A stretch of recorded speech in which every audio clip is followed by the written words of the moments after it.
Hi guys, so we are today at our next panel discussion and we have a really interesting topic today we would like to discuss.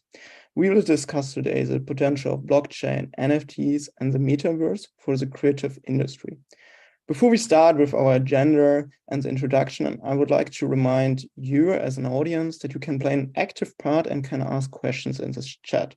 So if you like to know anything about a specific topic, please type in your question and at the end of the panel discussion, we'll come to the question. So now I would like to ask everybody of our great panelists today to introduce herself and himself. And after that, we will start with our agenda. Anna, would you like to start? Hello, I'm absolutely hyped. I already announced it on LinkedIn to be in this panel. Thank you very much for the invitation. My name is Anna Graf. I work for ARTeCHÓ Systems. We are part of the Bertelsmann Group. I have the fabulous role of being the innovation lead, Web3 and Metaverse.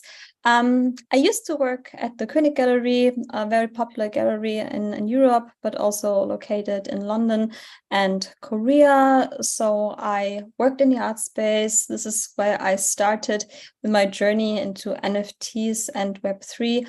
And now we are looking at the whole Web3 and Metaverse space from a horizontal perspective of how to integrate it in our different verticals. And I'm still happy to work in culture and art as well. So very looking forward to discuss topics like IP, how we go into the metaverse, and what's happening in the space besides the hype today. Thanks a lot for your introduction, and it's a pleasure to have you with us today. Florian, would you like to follow? Yes, thank you for having me. And it's very nice to talk about these topics, even in the so-called bear market. I myself, I'm an fine artist based in Frankfurt, studied here at the Städelschule and been in the realm of digital and analog art since almost 20 years, I realized.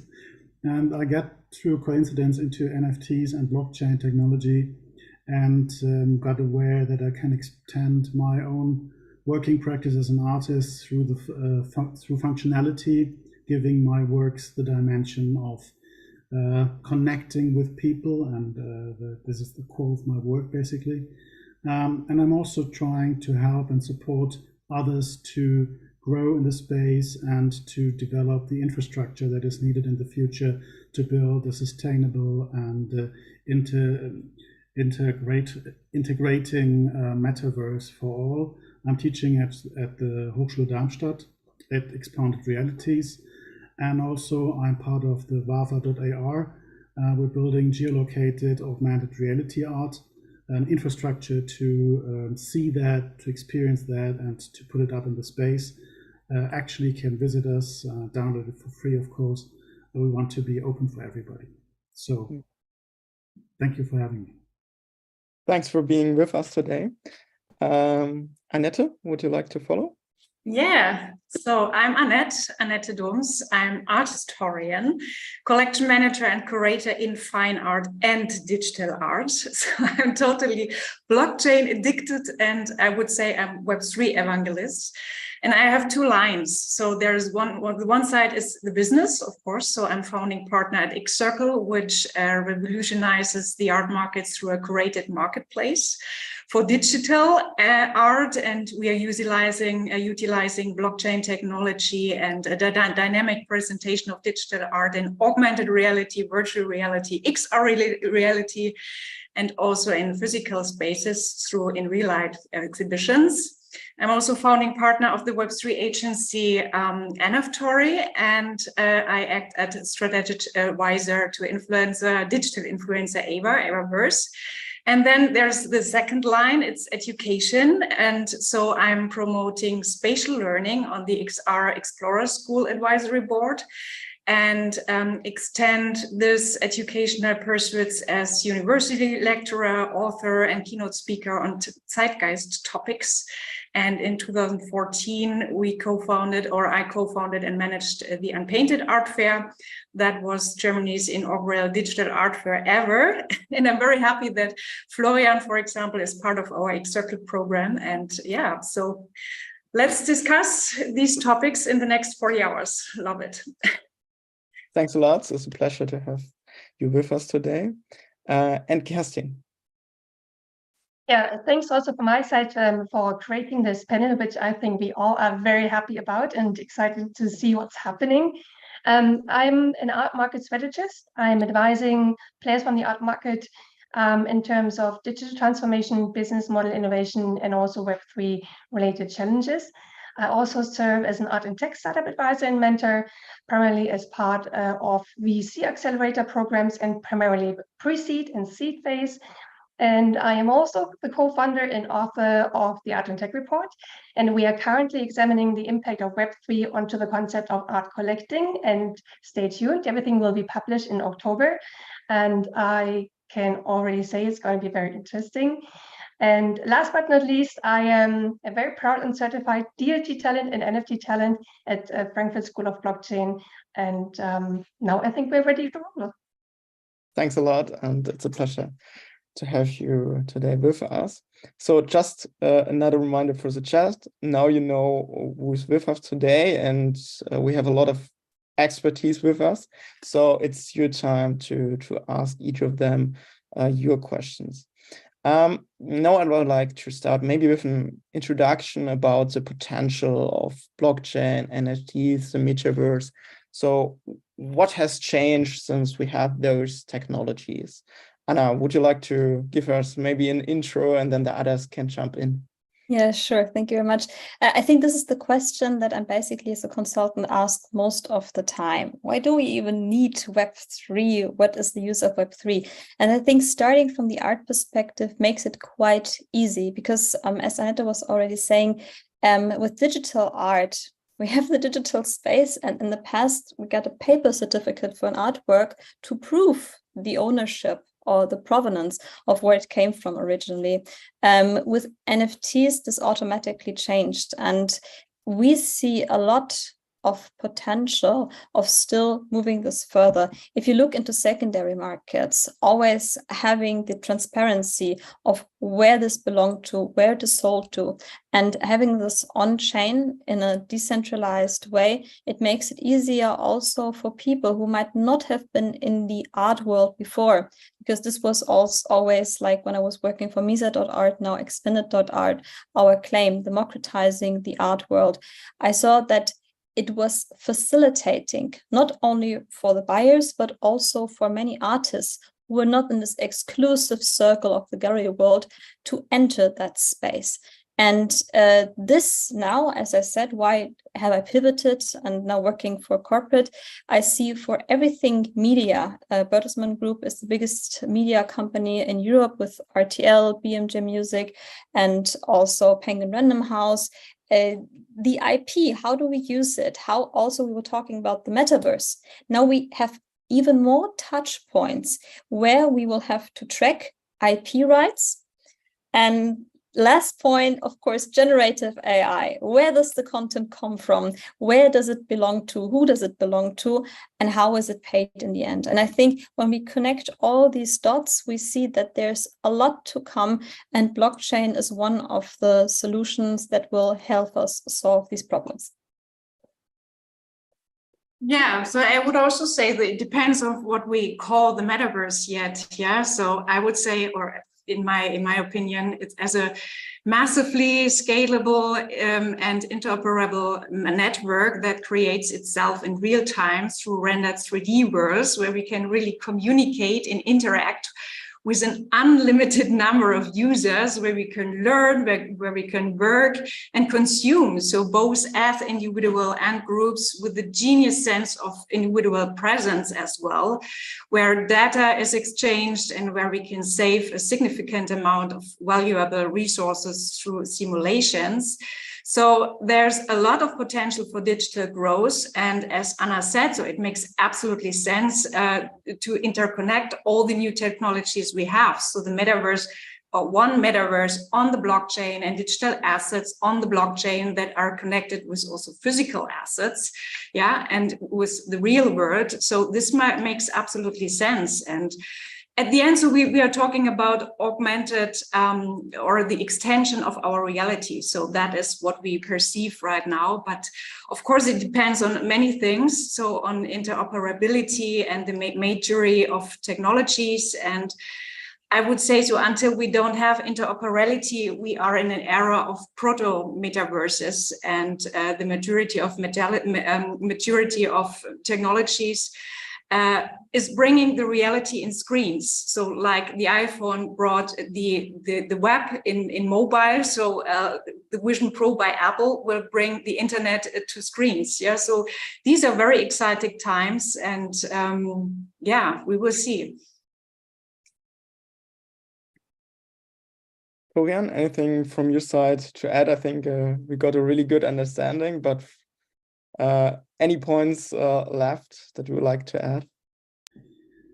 Maybe just that this is really for everyone, that there's a new situation and renegotiation about the terms of gatekeeping, value, money, and meaning in the end. So everybody's invited to take part, to participate in these structures. And if he or she feels overwhelmed, the best part is to reach out to people, talk to people. Building connections is the most valuable thing I experienced through Web3, and sharing the values that we see in a decentralized structure growing really gives me hope, facing all the challenges we have right now. As an artist, I'm very critical also about the impact that big corporations have at the moment, and naturally try to reach out. And I'm glad that people like Anna are at these places who see the value also of the decentralized, empowering structures for the individual, underprivileged people as well. Because this is the biggest strength of Web3, being an alternative to corporate internet structures that are centralized. I have to add to this, like, I love to work with startups, and you all know this, because this is like, I would not say the underprivileged, it's the innovation that really thrives the whole space.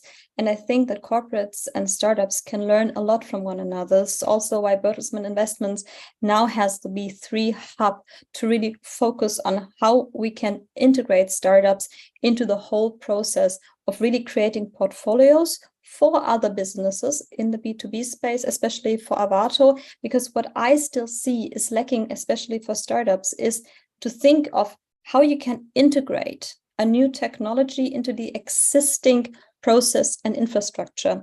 And there is still, in my opinion, what I see, a gap between reality that exists already and where you have to get into the CRM, the existing, like, yes, we work with the cloud. How does Web3 fit in here and give us an extra value? And this is why I'm very, very happy to see that more and more corporates are getting into this. And also in the art space, we now see Wang entering the space not only through portfolio elements where you can invest through tokenized art, but also in the next step, tokenizing art themselves. And when these big players enter the space, for me, this is really the go-to for the mass market. And we do not only see it with them, but since I think 2020, 70% of the Fortune 100 companies have not only started Web3 and Metaverse project, but also finalized them. So this is reality. It's nothing that we can say is a hype. The wording may sometimes be a burden. I have to say that from like my everyday life. When I say the term Metaverse, it's kind of many still connected with Meta. This is the problem. But I think if we really look at what Annette said for making like what is the Metaverse? It is our extension of reality, and we live that every day. We might not even realize it anymore, but we perceive right now is already not the reality. I don't sit next to you, unfortunately, but still we can talk to one another, others can participate, and now we bring it to the next level. And if we talk about maturity levels, AR, augmented reality, is something that everybody is basically using in their daily lives. When I go to my Instagram, TikTok, Snapchat, whatever, AR is already integrated in all of these apps. And now bringing it, like Florian said, to the next level, integrating it into everyday life. Where can I perceive art within the city? Do I really have to go to a museum? Can I bring it into my home? What happens with me? This makes so much sense and really extending what we define as art for a broader audience. And I love that many businesses and startups are getting into this. Talking about startups, I'm also advisory now for ARTeCHÓ, who is tokenizing art as well and bringing it to an audience that didn't have access to art so far. Maybe I'm changing the angle here, but I found it very interesting as well to not only think about the how are we getting into the metaverse, how are corporates getting into the metaverse, but also with what, because I don't know how you feel, but everything I see right now, there's mainly the approach to replicate what's already being done in the physical world or in the old world. And I think it's equally important to think about how to translate whatever your product is, whatever your art is, whatever your expression is, how to make it relevant in this extended reality without replicating, but either extending it or maybe even creating something new and adding something on top to an experience. And I think that's another layer which still needs to be explored, obviously. But I think it always takes the two questions: how do I do it, and what is going to be the thing, the offer, something I want to create and provide.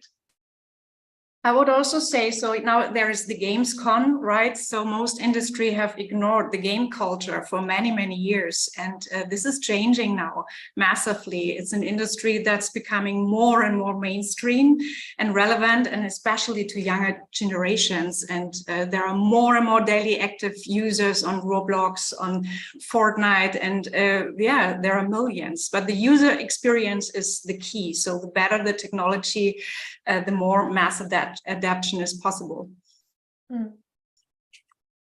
Thanks a lot for all the insights. I think, well, I hope the audience can learn a lot from those. Of course, there are, I think, two really important points that are named a lot is monetization, or to better the process of monetization, and copyrights. Why is it named so often, maybe, and what are maybe challenges to come maybe to the utopia of monetization and copyrights security? I'd like to jump into this question. I would rather start with the monetization part, and maybe I'm handing over to Anna then for the protection part. But I think for artists having the chance to monetize their art, digital art in particular, is one of the biggest innovations thanks to blockchain and Web3. And I mean, it all started with digital art now being scarce and unique, and hence gaining in value appreciation, and hence being ownable and tradable. And that's a major change. So digital artists now can actually make money from their digital art, which was just copyable years before. And then also, I think it's the new way for artists to be in direct relationship with customers, with collectors, without the need for any intermediaries. That means there's an immediate relationship between the two sides, hopefully finding their way into conversations, engagement, and sales, obviously. And last but not least, thanks to the smart contract technology, at least in theory, artists can now participate in not only sales, but also real sales, something which hasn't been the use in the traditional market at all. So it all sums up to being in a position to monetize digital art in itself. But to me also, it means, or it demonstrates, a redistribution of power back to the artist side and the creator side, to be more in control of what I can do without being dependent on any intermediary or gatekeeper, to use the hostile word. If I may jump in that, it's exactly, Kerstin, what I think. It was a big shock to the art world, to be honest, to the classical art world, when the NFT happened. You must say it happened, yeah. And thanks to the mix of all the vague differentiation between fine art, design, and everything in English is art. So the shock was even bigger. And it solved the NFT solved a big problem for the digital artists who could just beforehand sell their time and were only able to be employees and get exploited in a way. Yeah, and now they could sell originals, and this was really the big push in a situation where the corona isolation happened as an incubator situation, so to say.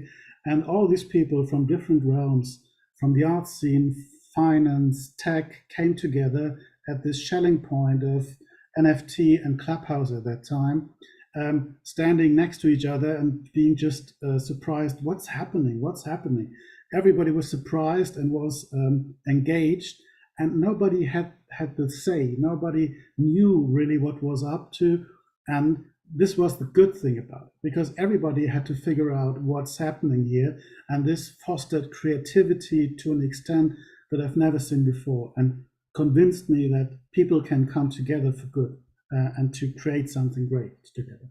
Yeah, and talking about the bad corporates, by the way, many brands entered the space together with artists. I still remember the collaboration between König Gallery and Porsche, for example. Same thing is now with Mercedes entering the space. They are all doing this together with artists. And even the bad Porsche NFT that was too expensive was done with an artist from Hamburg, Patrick Vogel, which I really appreciate. And there you see that also for brands, art is very, very valuable, because it gives you like of this soft entrance of not only talking about monetization, but also giving something back that is just attractive to own. Because I think when we talk about IP rights, why is it even attractive to own them myself? Because this is what, in the end, Web3 promises me, that I own something that I could not do through streaming anymore. I could do that when I had my CD, for music or for movies, I had my DVD, whatever, even for gaming, what we were talking about. But now kind of the streaming world left us without having anything to own from my favorite artist, my favorite musician, whatever we're talking about. And I think there is this promise in the Web3 world that we gain back digital ownership. And here it becomes very, very interesting when we talk about connection from brands to their fans, as you said, Kerstin, without the intermediary in between, and making these strong connections. And art is one of the best vehicles to do that. Yeah, and if we take the blockchain technology as a conclusive, indestructible and programmable tool for verification and transparency and forgery-proof transactions and real-time transfers, it would make the whole market economy so much easier. So, and this is what currently all technologies, new technologies do, also AI, so they make our lives easier. And especially for artists, but our experience with the gallery, peer-to-peer is nice, but it's also good to have a contact person. Yeah, so we are a curated space, and it's especially for traditional collectors who want to come into the market. It's good to discuss and to have a contact person when it comes to how to transfer NFTs, how to buy NFTs, and how to install NFTs. So there's much around software and hardware and security and insurance. And so it's good to have still a reliable person who can call, yeah, and so curation and curated marketplaces are also a key right now. So yeah, I found this interesting because it somehow goes against decentralization, but you can clearly see that there's a consumer need in consolidation or pre-selection or curation. And I think it just shows that we're talking about art. You know, it wouldn't be necessary maybe for any other NFT collectibles, but when it comes to digital art, it starts following some of the same principles, how to contextualize the art in itself to make it more valuable and also valuable in terms of perception. And I just like to see things merging. I don't think it's an either or. It's about, you know, overlapping at points where it does make sense and it's contributing to something bigger. Evolution instead of revolution. I think this is what many people kind of misunderstand when it comes to Web3. It doesn't go without Web2.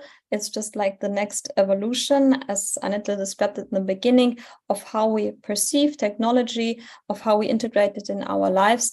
And you were asking about the challenges. I see that especially you were talking about art and creating art. With Gen AI, it becomes of this Napster thing again, of stealing things in a way that we might not even be able to recognize, because only another AI can recognize where all the data came from. And in this way, it's very interesting that also at ARTeCHÓ Systems, we work a lot exactly on these topics like data security, IP rights, because we have a lot of IP rights to protect within the Bertelsmann Group. And for our artists, and I mean every artist who puts their work into this, they offer something to the world, and of course that should be rewarded and valued. And there is, I think, also a big opportunity with using the blockchain by just also doing microtransactions. We still have, for example, Instagram Music. You cannot use it as a business because it's not allowed. But why not pay a monthly fee to do that? Or why not even be rewarded when I use it and give it directly 50% to the artist, like Grimes suggested it? I think we still have to figure out what models really work. I don't think that people in general are not willing to pay. I was talking about like fandom is something you really interact with the artist in a closer way, like Kerstin was describing it, also through Web3. And this offers new opportunities for using payments, transactions, and still securing the IP rights. But there is still a lot to do. But you know, also for us, so NFTs, it's not only about a digital collectible and owning an NFT, it's also about access, yeah? Access to a community and then the utility you can put around, yeah? And collectors at ARTeCHÓ, yeah, so they have a kind of member ID, and of course we are working on rewards, but everybody who has a crypto collectible in his wallet, in her wallet, so there will be rewards, and this is a gorgeous tool for all industries to use this tool. And also as an extension, it's all about extension, the extension of digital marketing. Yeah, I agree, and I think that's what makes the difference between just replicating something, because in our research in the Art and Tech report last year, we could demonstrate, or we could see that art collectors actually didn't really pay attention for utilities. They said the main utility is art, whereas now we can see there's a rise in interest for utilities around art, but they come across different than utilities that we might have read about in terms of around collectibles or wherever. So I think it's a creative challenge to leverage the possibility of utilities around or on top your art to actually engage deeper and on a longer term with your collectors. That is something which hasn't been done before. So it's a true unique innovation on top to what you've been doing before as an artist. And I think that's a very exciting field to still explore. And I also like to see more artists enter the space, and curators and gallerists as well, because I think this is a big opportunity for new innovations in terms of building a community that is focused on collaboration and solving big problems like the economic and ecological crisis we're actually in. And I think this is also something that the artists could understand and like to understand if they get a little bit deeper in the rabbit hole, to see where this comes from. It comes from a withstanding opposition to power structures. The blockchain itself was created, namely Bitcoin, as an alternative to the centralized banking system, which crashed. And so the question was, is there a possibility for a decentralized monetary system? And so, and also the word Metaverse, where does that come from? From Snow Crash. So you should read that to see where this culture comes from. So you see all this context that comes in, and the new people that are, when they stop being hesitant about contact and seeing just a money grabbing structure and hype structures, and seeing value created, and that this has really a strong historic context, which I know also Annette is really good in giving this context to historic NFTs, Metaverse, technology till now. So I see the line coming from the cave paintings 36,000 years ago till now in a direct line, seeing blockchain maybe as a contextless history, which we all can rely to in terms of if we don't know anymore what the reality is when AI is getting stronger and stronger, we have to get alternative routes to say this is proof that this is true. So it is just a perspective from me from a more philosophical aspect. Yeah, but this is why it's so important to have like these bridge builders, the connectors that exactly bring these topics to the companies or to the consumers in the end, because loyalty, what you were talking about, of course, this works for basically every brand, every company. We see when we look at the numbers that loyalty programs are not working like the traditional ones that well anymore because they do not have the gamified, the social aspect that they maybe should have for the younger generation. And I think that more and more brands are realizing this at the moment, and also collectors. If you look into the younger generation, why are they collecting digital art? And also like the traditional players, how do they have to pivot to also be attractive for this new kind of collectors that is coming there? And that's why I always say, if you find the right niche, it's not about the money, but finding the right way of attracting people. And as you said, Kerstin, in just 1 year, you see that people are now asking for utilities. So a lot of things are changing. The pace is very, very high. And I think this is also a challenge because many can't just keep up with this pace that is now going on. And this is why it's so good to listen to Florian. And I always come back. I also had for Metaverse, for example, Plato, because I said it is a basic question of mankind. What do we perceive? What is real? And what can be real in the future? Maybe it's not just the reality that we live in. We already accept this kind of communication as reality. What will be the next steps and how far does that go? And as I said, AR already very mature. I hope that with Apple Vision Pro, mixed reality will be the next thing. And at some point, although if you read Snow Crash, it is a dystopia, not a utopia, to be honest, virtual reality might also something that people just accept as it's there, it's here, this is my life. We don't know yet. Very interesting. Before we go to the question, because I can see on my right side here a lot of questions and a few one from artists as well. Maybe a final question into the round. Do you feel the beer market from a customer client perspective, and maybe what's your outlook for the next 2 years when the next bull market is maybe around the corner? Of course, we all feel the beer market, yeah, especially in an art gallery, but we believe in it, yeah. So we have patience, we are building. So beer markets are there to build things, yeah. So we are sitting on a metaverse with ARTeCHÓ that will be launched in November. We are actually working on a new marketplace for ARTeCHÓ, and so it's coming anyway. Yeah, I guess so. Oh, we are sitting here, we can see it, we can feel it, and we know it that it will be survive, and the next bull market is coming. So, yeah, it's all our passion we have for the blockchain. I would say that the terms are kind of a perspective, because I only know these terms from an investment perspective. It doesn't count for what companies are building. And also, I don't think that any artist, when they start creating their art, thinks about whether they are in the bear or bull market, to be honest.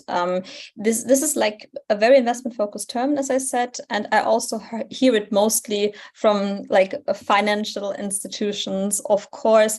But if we are really talking about this new layer that is being created, this is an evolution that doesn't have these hype cycles. Hype cycles are important for humans always. When you fall in love, and maybe it will last and maybe it will not last. But hype cycles are just, when you look in history, you find them everywhere. But it does not have to be like the same with the evolution of technology. If you look into a longer term, like 100 years, 200 years, the adaptation for cars was over 100 years.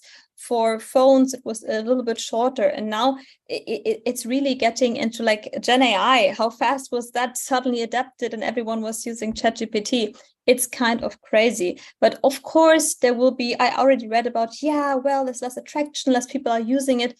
It's a small thing. It doesn't mean that people are not integrating this into their daily lives. But you know that even from food, you might be excited about something for a while. And at some point, even if it's the most exciting thing, it becomes less exciting. And this is always what I see in financial markets, even getting worse with every bot that is in the space, et cetera, because then you directly go to the next hype. Like, who doesn't put AI in their pitch deck right now? you will lose. It's kind of every company that had Web3 and it will now have AI in it. But in the end, it's about building solutions that really help solve problems. And I so like the quote from Siemens. I think it's something like, technology doesn't exist for itself, but to make people's life better. And I think this is why we are all here together talking about this topic, believing in it, because we see that it brings solutions that haven't been there before and really solves problems for people in the future when we get into a more digitalized world. How will that help us? Also with ESG and everything that Florian was talking about, and what will it in the end solve? And I love this decision 3 of, does it have to be Web3 or is a Web2 solution better? That might always also be in the end like the reality. It does not always have to be Web3, but where it makes sense, you should think about implementing it. Same with the Metaverse. I would challenge this a little bit. I would say on the road to mass adoption, I think it will follow the hype circle. And I think that's a good thing to do. And we will see consolidation and, a new clearness to what's happening in the long term. But I do like to differentiate this kind of evolution against the rise of digital art. And luckily, data already shows, if you look into the Art Basel report, that there is a distinct difference between NFTs, collectibles, and art, NFTs, or digital art in the form of NFTs. And of course, we are in a bear market, but I think when it comes to digital art, it might also be handled a bit differently because the investment aspect might be less. There's an intrinsic motivation to buy art as an art, and you collect it not to flip, but to primarily keep it. So I like to think of it as 2 separate circles, and the digital art one is way slower and more sustainable. And Florian, maybe finally your outlook for the next 2 years. I mean, humans are really bad in predicting the future. There's the book of the predicted ends of the world, and it has a couple of 100 pages, and the dates, there are just 5 pages left. This tells me only one thing: we're really bad in predicting the future in any way. So I think most important is to know that all of this, what we're facing right now, is counterintuitive to us as human beings because we're constructed in a different way. And to relearn and to question more than ever our belief systems in what has to be as it is right now, if it has always been that way. And we're just getting more aware of what the reality might be, as always. But I think the baseline is be open for surprises also with yourself. Mm-hmm. Thanks a lot. Now I would like to go into the questions of the chat. The first one I think is really interesting. What is the process for a real-world artist to transfer his works, for example, paintings, music, to NFTs and sell them in the Web3 blockchain space? So how is the process structured? Just big warning. Many people reach out to artists at the moment through Instagram and so on and tell them, I would like to buy your work as NFT. This is almost for sure a scam most of the time. So be very suspicious about that. And if they want to buy your art, just sell it as it is. If you use new technologies, make sure that it makes sense with your own work, whatever that means. If you think a representation of your work as an image makes sense, but it has to be somehow connected to you. Don't think that there's something over your head. Just be really patient and this the only warning that I want to give. So I would say the process is first that you have to find a platform. Yeah, if you don't have an own minting page, you have to find a platform to really upload your files, which is called minting. So if you mint, you bring an artwork or a digital file to the blockchain, and of course you can combine your physical work with the digital file, for example, like Tobias Rehberger did. Yeah, so he's making NFTs, and if you get this NFT, you also get a print that is sent to your home. Yeah, so you can do so many things with NFTs. But first of all, you need a concept. Yeah, just only to do a digital twin of something, that is really boring. Yeah, so if you are an artist, so like Florian does, yeah. So it's about really using the technology and the medium NFT to make something good out of it, a concept, an idea, and a vision, and yeah. Yeah, I would definitely agree. I will always consider blockchain as the creative medium, and then think about an artistic concept rather than replicating or creating a digital twin without any additional purpose. And I think that's something collectors will be looking for as well. And I had the case with an artist from Mexico at the König Gallery. He was a painter actually, but he didn't want to have a digital replication of his artwork. He created something totally new. And for him, he told me later, it was super inspirational to go this new direction, even though he is over 60 years old. And he says that this even influenced his way of painting now, to just add this new dimension of digital art to the physical art in a new way. He worked together with an agency, to be honest, because he was not able to do like this whole 3D animation that he wanted to do.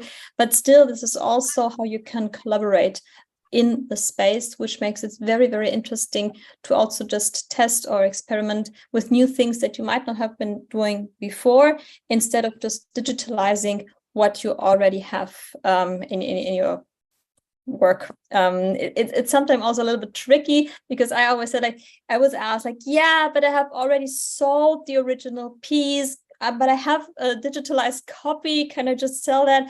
And I feel like this is kind of, yeah, how do you want your collectors to perceive your art? I also had this problem with the Kiss from Klimt that was published by a museum, but it was only digital postcard. You never owned a fraction of the Kiss. And I think you have to be very transparent, because in the end, that will totally ruin your reputation. And we have to talk about reputation and trust and compliance in the space, which is still at a level that I don't see is on the top where we should be. And this is also why we as ARTeCHÓ Systems put a focus on this. We want to create trustworthy products, and I advise everybody to really start from this perspective. The next question goes in the direction of royalties in the future. So it's a really long question. I'll like to summarize it a little bit. So what are your thoughts on royalties in the future? And the question goes in the direction of different marketplaces and secondary marketplaces. So from an artist perspective, how easy will it be for the artist to go maybe from one marketplace to another one? How do you see this future? Is it a question to the artist? I think yeah, how you do that, Florian, because I think it's about that OpenSea or the other marketplaces Blur was suddenly not paying royalties anymore. I think this is what the question is about. How do you secure that you get your royalties in the future? Maybe that's the summary of the question. First of all, I think that the royalties are most and foremost a signal that the artists want to have a fair share of their own work also in the future. As far as I understood, it's somehow technically now it's possible to enforce royalties. I'm not sure about that. This is newest developments, so the smart contracts developing all the time. But it's a question always of trust. And in a small world like the art markets, it is like if a gallerist doesn't do good for you, or a platform doesn't do good for you, just try to work with a different one and see that you distribute power over different platforms and galleries if you can as an artist. And also, I mean, the platforms have to build trust, and they can gain and lose trust. At the moment, I see that most of them just pretend to be there for the community, but do relatively few things to really to prove it. But on the other hand, they are there and they're working with us in a way, and we have to come up with new ideas. As an artist, I try to be even blockchain agnostic in terms of trying to be on different blockchains with my art, because in the center of my focus is my art and how I deal with it. And if it's this platform or that platform, in the end, I don't care, because it's on the blockchain. And we are talking about platforms here and minimizing royalties, or the opportunity for royalties. Let's not forget that in many cases that's been a result coming from the pressure from the collector side. So I would even add, when choosing your platform, make sure that you understand the collector base which is on the platform, because that's the collector who's either willing to support you as an artist or is negotiating to decrease his share he needs to pay to support you. And I think that is a major message behind it. Yes, and there are different platforms for different purposes. So for example, ARTeCHÓ is for generative art on the Ethereum blockchain. Tezos or ARTeCHÓ, for example, is a blockchain also for generative art on the Tezos blockchain. And there are also platforms for photography. There is Super Rare for unique pieces. And so again, so it depends on the concepts you have, and then you have to choose the right platform for yourself and your work. Mm-hmm. Thanks for bigger institutions, last one, there are also platforms like La Collection who really do that in a professional way, and like galleries in the past, also Bright Moments is one of those galleries, help facilitate also for big collections that are supposed to be tokenized to redo that job. So you can also rely on them if you want to. I think it depends on the level of how much you want to pay and how much you want to do on your own. This is always, you have to find the balance. And as Florian said, there are also new standards for Ethereum who help facilitate with the royalties. And last thing from my side, which is really important for all artists and collectors that are new in the space, don't mix up liquidity with value. Even a Picasso doesn't have a big liquidity if you want to sell it right away, right now. Thanks a lot for your insights. I took a look at the other question. I think most of them we answered during our panel.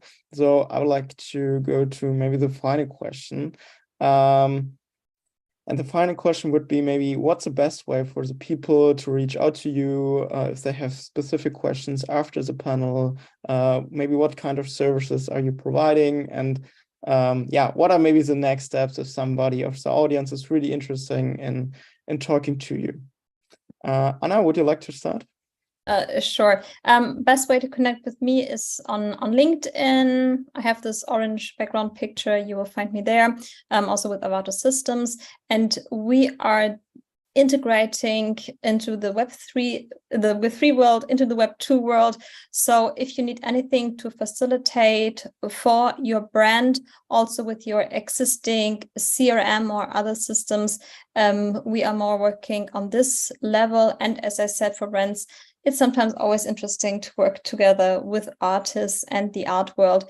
And I'm still in this space as well, since I see a lot of opportunities also for archives now going on chain and opening their archives for younger audience. So I think there's still a lot to come where we can talk about. I would love to have a follow-up. And yeah, please reach out also if you're interested, like in our VC investments. That's what we can offer. Thanks a lot. Kerstin, would you like to follow? Yes. Also, best way to reach me, to contact me, is on LinkedIn. And you can contact me for whatever reasons, but I'm the expert in terms of art and tech related questions for art market players. I've been working with galleries, institutions, foundations for very, very many years. I'm also consulting art and tech startups, so I contribute in finding either their MVP or product market fit, and also go-to-market strategy when it comes to introducing a tech product into the art market, which can be very hesitant. And as mentioned in the beginning, in October, there will be the third Art and Tech report launching, being published, and it will be free to download from the ARTeCHÓ report website. And I hope to see many downloads because it's going to be for free as an investment in the space. Thanks a lot. Florian? Yeah, also LinkedIn, on Instagram, I suddenly had a fake profile. I saw best is, I think, through LinkedIn. But also, feel free if you have crazy ideas, have crazy thoughts about NFTs whatsoever, being critical, open-minded, just reach out. I'm there for it. I like good conversations. And I also plan to have a regular basis of talks on a platform, which I also post on LinkedIn. So stay tuned. Thanks a lot. And Annette? Yeah, okay, so LinkedIn is the social media place for Web3, as you can see. So this is always a good thing. But then ARTeCHÓ.io, which should be under construction right now because we are rebuilding everything. But you will find also artworks by Florian Adolf there next week. And but next week is the time to visit this page. And then I have AnnetteDoms.net for keynote requests. And we are here to help all people outside to get into all these topics, blockchain, Web3, Metaverse, NFT. So just contact us, all of us, and we are happy to help.